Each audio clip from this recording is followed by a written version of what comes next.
Shri Gurubhyo Namaha Harihi Om Gurur Brahma Gurur Vishnu Gurur Devo Maheshwaraha Guru Sakshat Parabrahma Tasmai Shri Gurave Namaha Vakratunda Mahakaya Surya Koti Samaprabha Nirvignam Kuru Me Deva Sarvakaryeshu Sarvada Saraswati Namastubhyam Varade Kamarupini Vidyarambham Karishyami Siddhir Bhavatu Me Sada.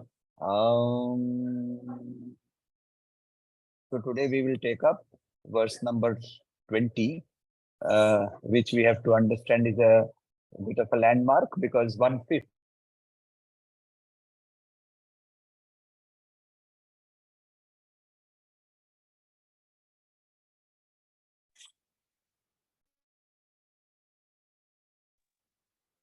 So 20% of the Soundarya Lahari gets completed today.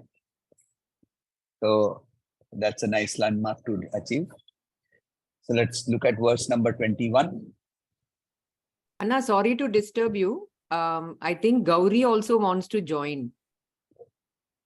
So just send her the link. I've sent her the link and I think she must be trying. I can't see anybody logging in. So and it's a free link. There's no password. So anybody has the link, they can just join. Okay. Tatillekha tanvim tapanasa shivaishvanaramayim. Tatillekha tanvim tapanasa shivaishvanaramayim. Nishannam shannamyupari kamalanam tavakalam. Nishannam shannamyupari kamalanam tavakalam. Tatillekha tanvim tapanasa shivaishvanaramayim. Nishannam shannamyupari kamalanam tavakalam. Mahapadmatavyam mriditamulayena manasa. Mahapadmatavyam mriditamulayena manasa. Mahantah Pashyanto dadhati paramahladalahari. Mahantah Pashyanto dadhati paramahladalahari.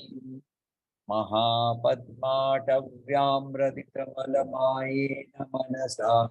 Mahantah Pashyanto dadhati paramahladalahari.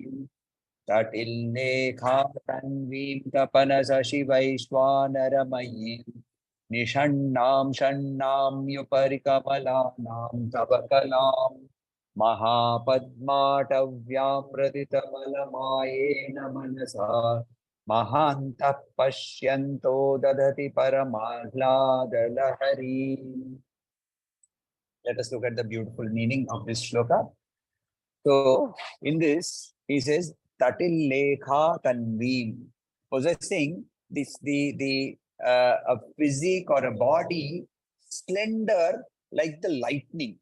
You know, slender could be like a beanstalk, slender could be like a broomstick, but why slender like the lightning? Because like here, what is being compared is her rising from the Mooladhara to the Sahasrara. If you see later on, he says, Shannamyupari. Shanyamupari, on top of the 6. Gauri, you will have to mute, please. So, Shannamyupari means on top of the 6. Word 6. 6 obviously is the 6 chakras. So, on top of the 6. Now, how did she reach there? She reached there like a lightning bolt. So that lightning bolt, Tatil Lekha Tanveem, and her form is glowing. Tapana Shashi Vaishvanara. Tapana means sun. We have seen these names come again and again. Shashi is moon, Vaishvanara is Agni. The combined energy of the three. We have seen that these triad of the three energies is also being seen repeatedly. Ida, Pingala, Sushumna.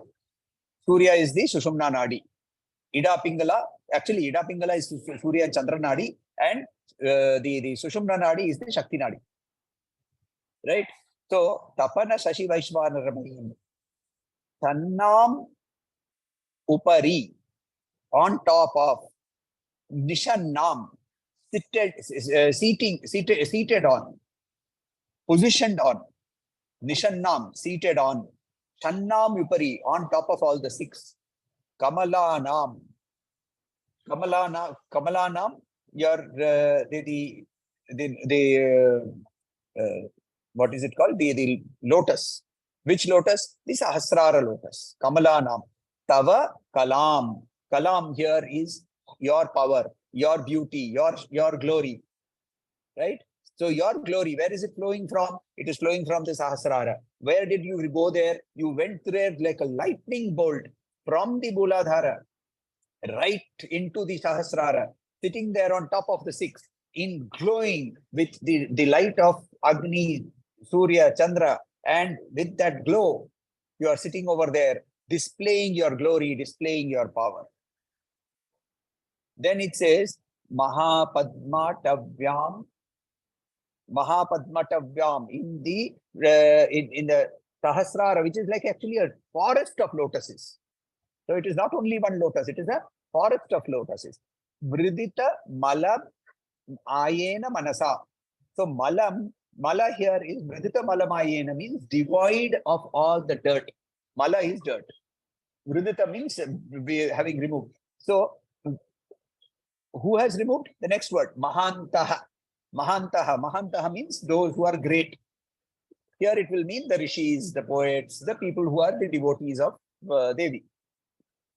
Vridita Malamayena. What is the Mala?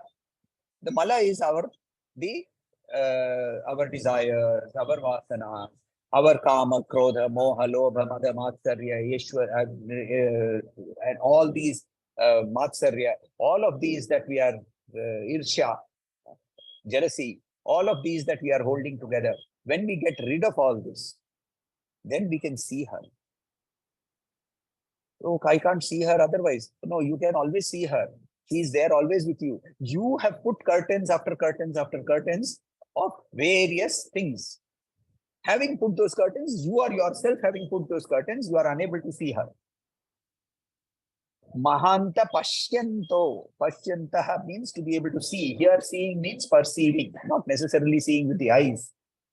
Dadati, they possess. Paramalada Laharim, the bliss that is flowing continuously. The bliss that is flowing continuously. Ahlada Laharim. Parama Ahlada Laharim. So Ahlad is joy. Ahlad is joy. Right? Prahlad's brother, actually, Hiranyakashipu had more sons. The eldest was Prahlad. One of them is called Ahlad. Joy. Prahlad. Prakarshena Ahlad. Extreme joy. So the Prahlad, here he is saying, Param Ahlad Lahari. The Lahari means waves. The waves that are coming of bliss. I have a feeling, this is no interpretation anywhere I've seen, but here Acharya is also indicating that if you read this and just be with her, this Soundarya Lahari, it also becomes a Paramananda Lahari for you. It becomes a Paramahlada Lahari for you. I have got a feeling that he is trying to tell us in a very secret way that you should be, because he has no ego. So he does not want to position his own work as a very important area or something. But somewhere he also feels, that if you see the joy that I am experiencing by being in her presence.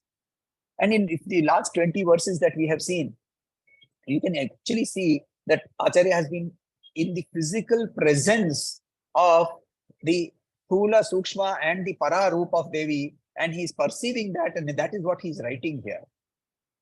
So Tatil Lekha Tanvim, he has actually seen that, he has perceived that lightning bolt coming from the Mooladhara and just jumping up into the Sahasrara. So all this Maya that we are, you see, why do I say we have tied ourselves? You know the story of the donkey? Have I told you the story of the donkey? No. The story of the donkey. It's a very interesting story. This man was carrying a donkey. And the donkey ka kaan pakad ke, he was walking. Now he came to a place where he had to take rest at night. Now he looked around. He said he had no rope. So what he did, he asked a wise man over there, yeah, I don't have a rope. Do you have a rope? He said, why do you want a rope? The donkey has to be tied. Do you tie a donkey every day? Yes. You do one thing. You stand in front of the donkey and pretend to tie him. So, okay, he did all that, all the actions of tying, and he went back. And when they wake up in the morning, where was the donkey? Standing there, grazing. So now he caught hold of the ear of the donkey and said, Chal. And the donkey refused to move. So just refused to move. So now he went back to the wise man. He said that the donkey is now refusing to move. He said, you have to untie him first. Now, was there a rope? No. Was the rope ever tied? No. Did the rope need to be opened? No. Was the donkey free? Yes. Who is the donkey then? Me. Having tied myself with all my vasanas and rasgullas and ego and all the shadripus, I am behaving like the donkey, whereas I am actually free. I am free right now. So those curtains that I have put, because of that, I am unable to see. Whereas a rishi, the rishi means he who sees. Mantra drashta iti rishihi. So he who sees, he who perceives, he is enjoying Paramar Lahari. He actually holds it. He holds the Lahari. Dadati. Right? Gives. So if you understand this, see, when she reaches there, at the Agya Chakra, she is called Kshana Saudamini. Kshana Saudamini. Because having reached here, up to here, she takes time to come. Because there is Brahma Granthi, there is Vishnu Granthi, there is Rudra Granthi. We have seen that in Lalita Sahasranama. Having crossed the three Granthis, she is now sitting at Agnya Chakra. From Agnya Chakra, Sri Ramakrishna Paramahansa used to say, from Agya Chakra, Sahasrara is visible. Agya Chakra se Sahasrara visible hai. Why is it visible? Because Agya, the word means having obeyed the orders of the Guru. Hence, the path has got cleared. Having reached the Agya Chakra, she waits there only for a fraction of a second and she jumps. Kshana Saudamini, Sthira Saudamini. Once she goes there, she is there. Sthira Saudamini. So what sort of upasana? First and foremost, the avidya, that I am the body, I am the mind, etc., etc. Then if you look at chapter 15 of the Bhagavad Gita, you will see the Deivasura Sampad. In that, the Asuri Sampad. I am this, I am that, I am powerful, I am young, I am, Acharya says in Bhajagovindam, Makuru Dhanajana Yauvana Garvam Harati Nimesha Kala Sarvam. One blink of an eye, your youth, your wealth, your influence through people, all of that will go. Likes and dislikes. I like this, I dislike this. The moment you are saying I like and I dislike, you have started creating your differences. You have started creating the duality. You are saying I like. We used to, Gurudev used to say that your entire life, you are doing two things. Yoga, Kshema. Yoga, running after things that you don't have. Kshema, trying to protect the things that you have. And running after things that you don't have includes running away from things that you don't like. So you're perpetually in motion. And if you're not still, how will you reflect that divine glory? So the likes and dislikes. And the last one, I don't want to die. Now, I don't want to die means what is it that you are thinking that will die? The body, the mind. The vasanas also don't die. They get carried forward. Even the vasanas don't die. And we are worried about this body. So, there is a beautiful bhajan of Swami Haridas, Abhang bhajan. It's an Abhang. I'll see if I can send it to all of you. And it's a recital of the names of the bhaktas of Vishnu. And in that he says, he talks of Vyasa, Sukha, Suta, Dhruva, Kapila, Ambarisha, Vibhishana, Prahlada, Khatwanga, Jadabharata, Tavakra, etc. etc. He gives a huge list of names. These are the people who are Mahantas. So when we do this upasana, it is called we then perceive her glory. And this inner darkness of avidya gets removed the moment that sun rises. So, see, in Lalita Trishati, which we should also take up, we have not learned the Trishati, we will take it up. She is called Kalmashagni. Kalmashagni, right? She destroys Kalmasha. So, what happens is we have, if you look at the material knowledge plus karma, which is effort, you get worldly fulfillment. And in the Gita, it says very clearly that people who run after that, they will get that also. But when you run after jnana and you put in that effort, there is nothing called partial jnana. Even that little bit of jnana automatically starts dispelling the doubts in us. And then we get to that stage where we are Brahmavid. And if we are Brahmavid, Brahmaiva Bhavati. So that is the understanding. If you look at this in a slightly different way, how do I purify myself from the impurities of Maya? It's a two-way street. The moment I start doing upasana with the feeling that even the upasana itself, being able to do that upasana, is a blessing from her. The moment that thought starts, and I hold that thought in my process when I'm doing that upasana, then the ego starts getting slower and slower and slower to move. So this verse actually talks about the 6 chakras. It talks about the three granthis. While the yogi, we talks about the balancing of the ida and the pingala so that the kundalini rises through the sushumna like a lightning. And when it rises in a millisecond, it reaches over there. Therefore, she is compared to the lightning. And how do I get rid of my existing karma? After that situation, what will happen? We become very external oriented because that is easier. But you have to search for her inside. And further karmic accounting can get stopped. But what happens to the karma that has happened earlier? Oh, the result of that will happen. But you will no longer get affected by it. So, since you cannot get affected by the karma, you have become freed. You have become freed. And that freedom comes only because of her grace. See, surrendering completely to her is actually neither easy, nor will I say it is difficult. It just requires, like anything in the life, requires us to do practice. Now, we want to go for a trek, we are practicing, right? You are practicing medicine, or you are practicing dentistry, you have practiced.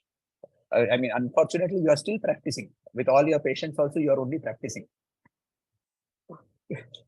You are never doing your job, you are only practicing. So that all the practice that we are doing, even in our material world, right? He says in the Bhagavad Gita in chapter 4, he very clearly says, Shraddhavan labate jnanam. Shraddhavan labate jnanam. And in the next shloka, he says that those who do not have Shraddha, those who are doubtful, those who have no control over their thinking, they not only will they not succeed in this world, us world ka to chhodi do. And isn't that so true? So basically, we just need to have constant, consistent practice. Constant, consistent practice. So here another thing is, it says, Tava Kalam. And here, this is why I'm talking of this. When you go to that point of saying Tava Kalam, your Kala, your glory, it is your glory alone that makes me shine. I am only a reflector. That lightning like streak, glowing like Agni, sun and moon together. In that beautiful form, which is very subtle. In Lalita Sahasranam, she is called Kama Kala. Remember? In Lalita Sahasranam, Vimarsha, she is a reflection of the Shiva's light. But she and Shiva are not different. So she is continuously the source of light. And she is sitting in the Sahasrara. In Lalita Sahasranam again, we see Baindavasana, sitting on the Bindu. In the Sri Chakra, she is in the Bindu. In the Sahasrara, she is in the middle of the Bindu. Now, Bindu is the center point from where this entire Srishti originates and comes back. So in this one verse, he has explained to us the rising of the Kundalini, the merging into the Sahasrara, the glow that emanates from that. The glow results in a downpour of bliss, and the method for us to access that by becoming free of all the mala. The moment we are free of the mala, we are ready to be able to access her beauty, her form, her grace. Guruji, I have So, a question. Yes, please. Is it somebody had suggested that it would be Paramananda instead of Paramahlada. So are they the same? Yeah, they are the same. Then Both are the same. Yeah. Second question I have. Both there are many variations to the text because most of these texts were transmitted orally. They got written down at some point of time, and that writing, depending upon the person and the tradition in which they have come, some small variations will always happen. Is Ahlada more like in degree wise, with words, degree wise, is it higher than one than Ananda? That I will have to check. But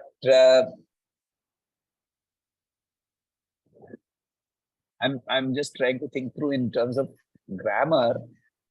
It comes in Lalita Sahasranam too, though. Ahlada. Yes. No, Ananda is a higher. I'll tell you why I'm saying this. I mean, it's just a thought right now, and I'll have to go back to the grammar book. But Villada is a technically correct word. Villada means without Ahlada, Whereas Ananda, there cannot be an opposite. There is no opposite to Ahlada, to Ananda. You can have Nirananda, which basically means without Ananda, but the Ananda's opposite is not sorrow, because Ananda is Ananda. The opposite of sorrow is Dukkha. The opposite of that is Sukha. So since an opposite word for Ahlada exists, I am saying that Ananda is the higher word because it does not have an opposite. But I will have to check and come back. I'll come back to you. I have one more question. In Lalita Sahasranam, it says Odhyana Pitha Nilaya. What is Odhyana Pitha? It's Udyana Pita. Udyana is a place. So there are 3 Pitas that are being described over there. Jalandhara Pita, Kamakshi Pita, and the Udyana Pita. Yes, Ashwini, just 1 second. So Jalandhara Pita, the belief is that the present Jalandhar is the place where Jalandhara Pita is. Kamakshi Pita that has been mentioned is the present Kamakhya in near Gauhati. Udyana Pita is a Lupta Pita. We don't know where it is. But there are studies which say that it should be somewhere in Orissa. One thinking is that it could be somewhere in Orissa. Some other thinking says that it is somewhere in the Madhya Pradesh, the Harasiddhi Mandir next to Mahakal is supposed to be the Udyana Pita. That is a Lupta Pita anyway. We don't know the Pita. Yes, Ashwini, you wanted to say something. So, you mentioned about Upasana. So, I just wanted to ask, like, since I have heard yours shloka chanting, so generally I do chant Lalita Sahasranam and other chants. But then, what is exactly Upasana? Is it necessary to do it with a sankalp, like always you have mentioned, the way I have seen? So, exactly what is Devi Upasana? Upa Asana, sit near her. That's all. Be But near we her all still- the time. Be near her all the time. My next breath is hers. My breathe out is hers. What I'm seeing is her form. What I'm using to see is her energy. Every time your mind strays away from this, Got it. whenever the mind, you bring it back. And it is she, it is she, it is she. That's all. That is Upasana. Upasana. That's all. No, you see, she doesn't want any. Hey, you can go and become do very extremely large, elaborate Shatachandi Homam and Sahasrachandi Homam, and you can do everything. If the sense that I am doing is there, she is not going to be present. Either she is there or I am there. We both can't be in the same place.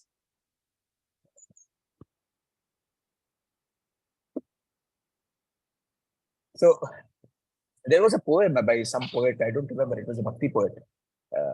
He's actually said this, that it was Kabir,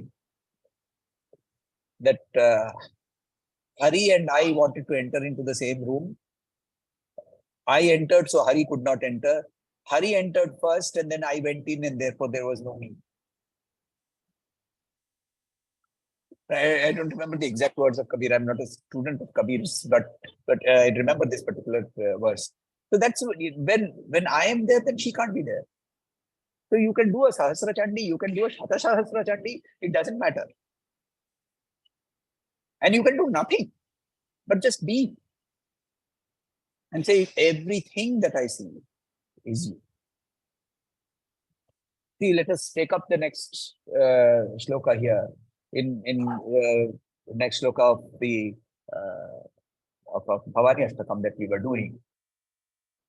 And automatically you will see this is a beautiful flow through from that thought. Najanami punyam, najanami tirtha, najanami muktim layam va kadachit, najanami bhaktim vratam va primatar, gatiswam gameka bhavani, najanami punyam. Now the moment I say this is punya, then I have also to think of papa. And I have created duality. I don't know what is punya. I am ignorant. We were talking of this particular shloka itself, the Ashtakam, is an epitome of Marjara Bhakti. Marjara means cat. It just surrenders everything. And if you just follow this, I don't know punyam. I don't know tirtha. I don't know what is a tirtha. To go and take a bath in the Ganga, you tell me to take a bath in the Ganga. I can take a bath in the Ganga, I can take a bath. You see, there is this beautiful story of Shirdi Baba, isn't it? Where somebody wanted to go all the way to Ganga and take a bath and so on and so forth. And he manifested the Ganga in Shirdi. The Ganga is where I believe it to be.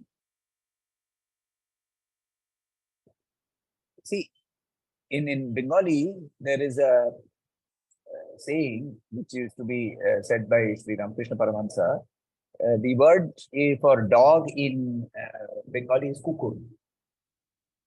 And the word for God is Thakur. So he used to say, if you believe, it is Thakur. If you don't, it is kukur.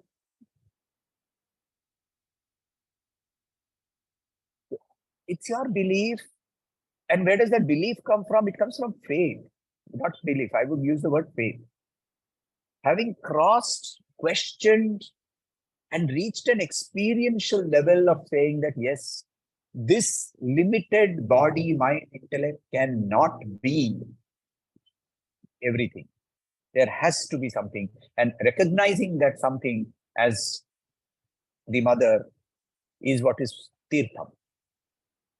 Tirtham is where you are. Ganga was blessed. She was told that she has to go down to the earth.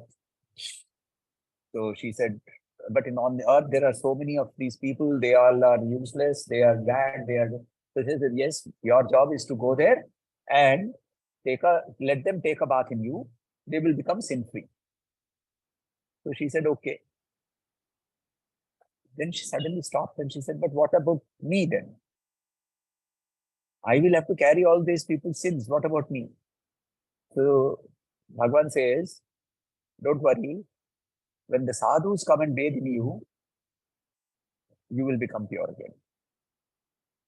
In the Kumbh Mela, when the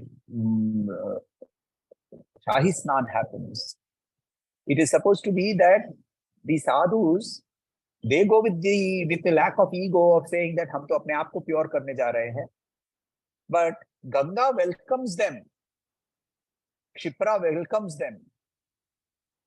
Because they say, amongst you, there is that one who, when he bathes in me, I will get rid of all the 12 years of load that I am bearing. It is said that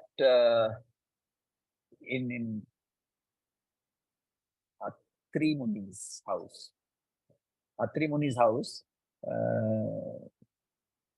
every day there used to go, in the dead of the night, some people used to come and 3 ladies used to come and they would be in some time inside and then they would go away. Narad likes to create trouble. So he went and told they told this to Anasuya. So in Atri Muni's, see, whenever you all go to sleep, then Atri Muni, you know, he doesn't sleep at all. And 3 ladies come and after they come and then they spend some time and then they go away and they go away very happy. And you must find out what your husband is doing. So Anasuya is completely in faith of her husband. She is, so Anasuya, right? Asuya means he who is jealous. He has no jealousy of anybody else in this world. So, but she says, fine, there is curiosity. She wants to know. So she sits awake. Husband is sleeping. 3 ladies come, dressed in very dirty clothes, hair completely matted. And they come inside and they go to the kamandalu that he has for his puja. And near the kamandalu, there is a bowl of water. The bowl of water is the water which Anasuya has used to wash his feet. They take that water, they sprinkle it on themselves, and suddenly they transform with their clothes becoming absolutely clean, white, their hair becoming all combed and everything. They become bedecked with jewels and jewelry, and they walk out. So Anasuya stops them. Says, who are you? Why do you take the Charnamrita that I use for my puja and I do puja with my husband's Charnamrita? Why are you taking that and what do you do with it? So then they identify themselves and they say, I am Ganga. The other one says, I am Yamuna. The third one says, I am Saraswati. And the whole day we have been loaded with all the sins of the world. So we come to Atri and his Charanamrita, washed by you, Anasuya, who are a pure woman. That water purifies us. Na janami tirtham. Tirtham is where you are. If you are with her, everything is tirtham. Na janami muktim. I have no idea what is mukti. I don't want even mukti. I don't need mukti. Laya. Laya means absorption. Absorption meaning, in this particular case, we have to understand, Srishti means spreading. Laya means absorbing. Which is the word pralaya. Prakarshena laya is when the entire Srishti gets absorbed back. That is the meaning of the word laya. So here, I don't know muktim. I don't know what is mukti. I don't even understand what is mukti. I don't understand laya. I can't be absorbed. I have no absorption. I cannot sit down and pray to you. Sometimes, kadachit, whenever I try by mistake, I try to get absorbed. I can't even do that. Na janami bhaktim. Oh, I have seen the names of Ambarisha, Bhishma, Prahlada, Dhruva, but I have no idea as to what that devotion was. I have no idea of what is a vratam. What vow do I undertake? What do I eat? What do I not eat? I have no idea of all of this. So, oh mother, Gatistvam, Sameka Bhavani. You alone are my refuge. Nothing else is what is needed.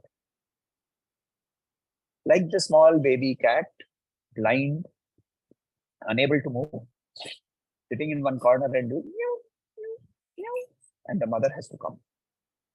That is Marjana Bhakti.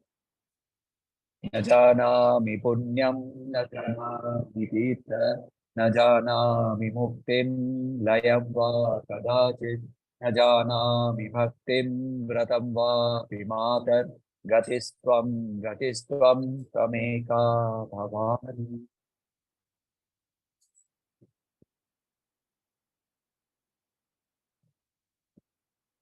So that's it for today.